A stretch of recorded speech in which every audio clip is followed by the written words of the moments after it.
There is a number written into your phone contract that was not there 2 years ago. It is small. For most people, it is a single figure in pounds and it appears on your bill once a year in the spring. You were told about it before you signed. That is the point of it. It exists because of a rule that consumer campaigners spent years arguing for, that the regulator's own research supported, and that was, by almost any measure, a win.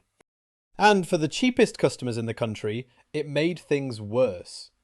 To understand how a transparency rule ended up doing that, you have to go back to what it replaced, which is a sentence that was, for about a decade, buried in almost every phone and broadband contract in Britain. So let me tell you where we are going. First, what that old term actually said and why almost nobody understood it. Then, the campaign to get rid of it, and the rule that replaced it. Then, what the industry did next, which is the part nobody predicted. And finally, why this keeps happening. Because it is not the first time, and this channel has covered the same shape twice before. Let's start with the old term.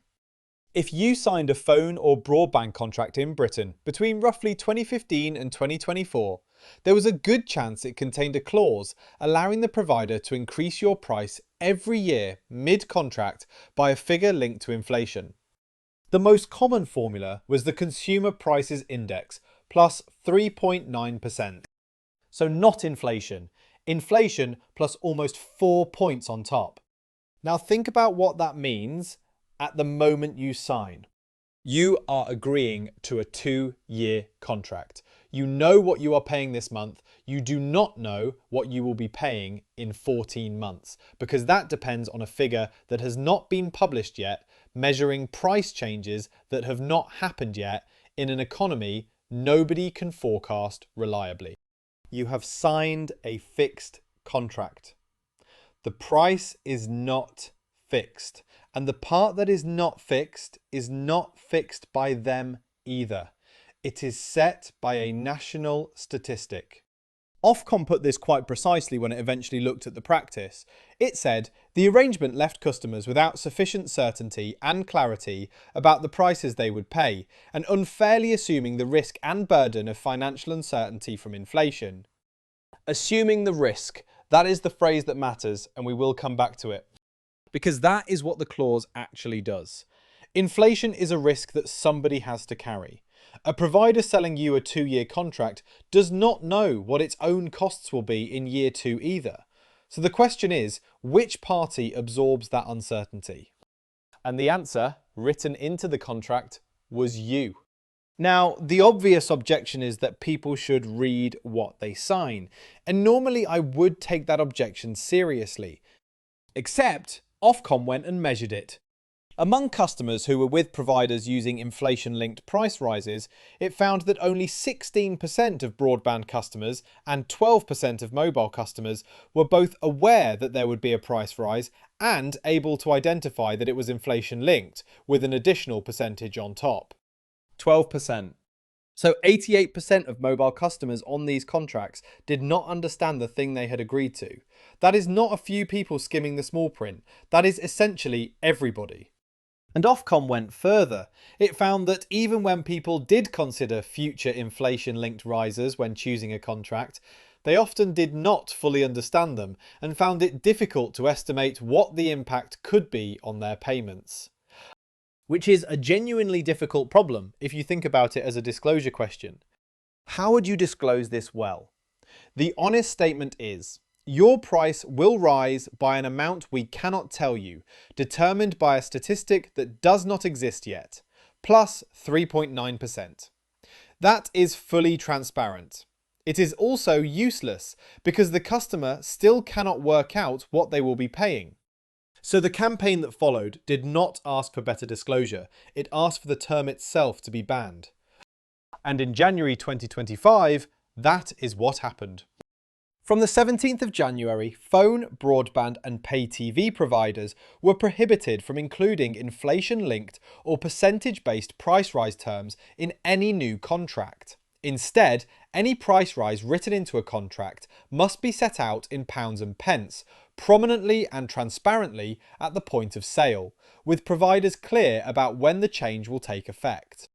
Ofcom's Telecoms Policy Director put the reasoning simply, saying that people need to have certainty about their monthly outgoings. And that is right, it is a good rule. I want to be clear about that before I complicate it, because the complication is not an argument that the rule was wrong. If you sign a contract today, you know. £30 a month now, and it goes up by a stated amount next April. And you were told before you signed. You can budget, you can compare. The uncertainty has been taken off you and given back to the provider, which is where it should sit, because the provider is the one who can actually forecast its own costs. So, what did the industry do? They picked a number. Because the rule says the rise must be stated in pounds and pence, it does not say what the number can be. So every provider had to decide in advance what flat increase to write into its contracts. The most common figure adopted by the large broadband providers was around £3 a month. BT, which had moved early, confirmed that from the 31st of March 2025, new and recontracting mobile customers would see an annual increase of £1.50 a month. £1.50 for connected devices like tablets and smartwatches, £2 for TV customers, £3 for broadband. Flat amounts, same for everybody, stated up front. And here is where the whole thing turns over. A flat increase is not a neutral thing, it only looks neutral. Consider two broadband customers. One is on an entry-level package at £20 a month. The other is on a premium package at £60 a month. Under the old system, a percentage rise hit both of them proportionally.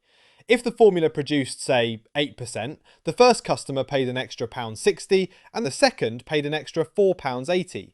Different amounts, same proportion of the bill. Under the new system, they both pay £3. For the £60 customer, £3 is a 5% increase. For the £20 customer, £3 is a 15% increase. Same rule, same rise, 3 times the impact. And notice which direction that runs. The entry-level package is not chosen at random. Cheaper packages are, on the whole, taken by people with less money.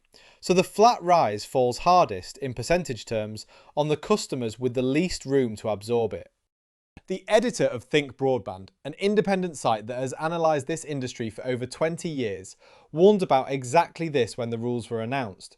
He said there was a danger that people on entry-level broadband contracts, those on lower incomes, could end up paying more comparatively than people on the fastest, top-marketed packages.